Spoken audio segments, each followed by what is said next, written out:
Hey guys, welcome back, it's Meg. Today we are going over the 11.0.5 patch notes. These are up on the PTR currently and are available for testing. We have 4 new talents to look at in addition to some redesigns and new interactions, as well as a couple of numerical buffs. A few disclaimers as always, this is still PTR and likely won't be live until the end of October, so all of this is subject to change, but I'm just trying to help keep you guys stay up to date with the changes that we're getting. There are some talents here that we'll get into later, which will make more sense for my saying this now, but none of our talents change our classification. We are still melee healers and receive melee mechanics. There's quite a few interactions missing between some talents, but it's likely that these are oversights and just haven't been added yet, but due to the nature of the talents, it's likely that they'll be added before launch. And lastly, this is just first impressions. Testing is still in progress, and this is pretty early for PTR. All of that being said, let's take a look at our talent tree. Quickly going over the routing changes in the tree, and then we will talk about the new talents and the changed talents in more detail. First, we have Nourishing Chi, which has been removed and replaced with a new talent called Refreshment. Ancient Concordance has been baked into Awakened Jadefire and functions the same, except we do lose that 10% reset chance on Rising Sun Kick, but honestly, that's super minor and it won't be noticeable. And then this will free up a point for us in the last tier of the tree.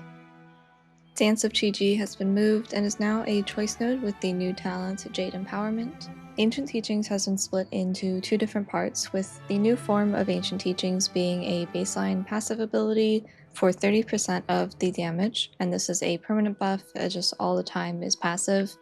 And then there is a stronger version in the tree named Jadefire Teachings, which will give you the additional 140% for the full value of what Ancient Teachings is on live currently.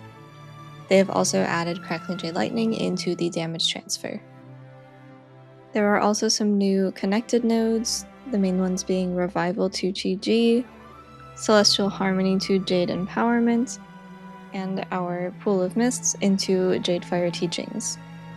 Common Coalescence has been reworked. Previously, this was a Life Cocoon increase based on Soothing Mist, and the Soothing Mist interaction has been removed, so it is now just an 80% increase to Life Cocoon.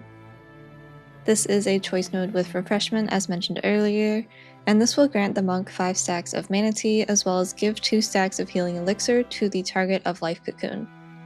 Functionally, I think that Refreshment is really neat, but power-wise, I don't see a world where we don't just take Common Coalescence all the time.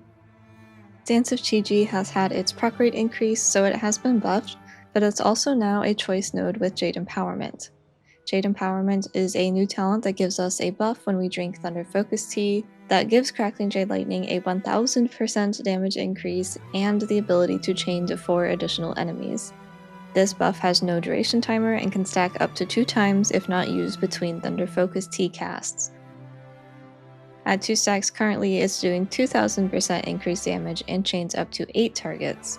It's worth noting that this only works on the cast of Thunder Focus Tea, not on these stacks, so while Focus Thunder does not give 2 buffs of Jade Empowerment, the Master of Harmony tree will give access to 2 charges of Thunder Focus Tea, and that will give 2 stacks of Jade Empowerment. The Thunder Focus Tea Empowered ability is a separate buff from Jade Empowerment entirely, so you can use Thunder Focus Tea as you would like for whatever your situation calls for, and then have your Jade Empowerment either used or held, so it makes Thunder Focus Tea kind of a 2-part ability, which only gets more complicated when adding things like the Master of Harmony tree or Secret Infusion on top of that.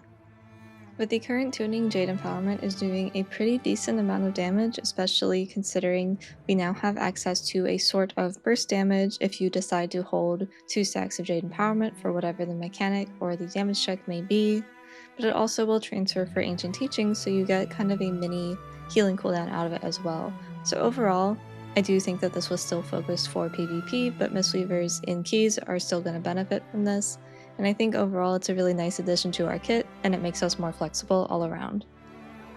Jadefire Teachings is in the same location as the old Ancient Teachings was, and if we're talented into it, with the addition of the passive, it's around the same power level as live currently.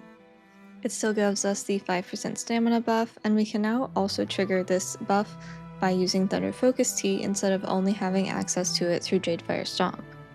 This does open up the ability for us to take Jadefire teachings in a raid environment, and there may be some situations in PvP where this is also a relevant change.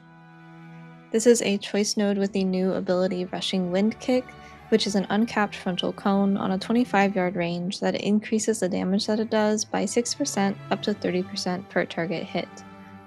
The ability damage is uncapped but evenly distributed, and the damage amp is capped to 5 targets. This is also going to give you Rushing Winds as a buff, which increases our Renewing Mist healing by 50%. This is more maintenance healing because Renewing Mist doesn't do a whole lot for us by itself, but it is a nice little addition. Keep in mind this also does replace our Rising Sun Kick, so you do not have access to both of these at the same time. Since it is a Rising Sun Kick replacement, I would expect it to interact with things like Rising Mist and Rapid Diffusion as well as Chi-G. Currently none of those things are happening, but because we just got this PTR build, I think this is just a bit of an oopsie and an oversight, and that those interactions will be added at a later time. If not, this talent becomes far less valuable. One of the weirder exciting things about this new talent is that it is actually not flagged as an ability. This means that it is capable of proccing trinkets that specify harmful spells or damaging spells.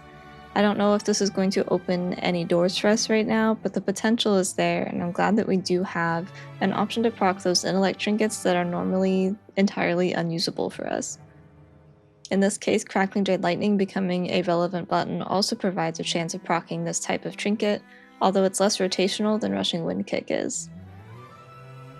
Overall, my first impressions of these changes were that they were primarily PvP focused or made with PvP in mind, and I do still think that, but I do also agree that PvE Mistweaver benefits as well.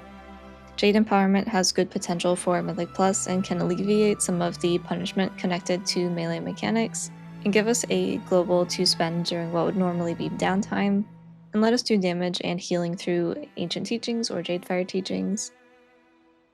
Not being able to take Rushing Wind Kick and Jadefire Teachings at first was a bit disappointing, but again, with PvP in mind, it makes sense to allow some form of ranged DPS for people playing that build, but they're still giving up more than a melee would in terms of damage, and they're giving up the healing conversion as well, while allowing them to do some damage as opposed to basically zero, as that playstyle tends to do. In the case of Mythic Plus, since we are always melee, we do get to pick between Rushing Wind Kick and Jadefire Teachings, depending on each dungeon and our needs. If we struggle with uptime due to mechanics and find ourselves not needing the additional throughput or health from Jadefire Teachings, then we can opt for Rushing Wind Kick, though I do think Jadefire Teachings will still be the default pick for most players.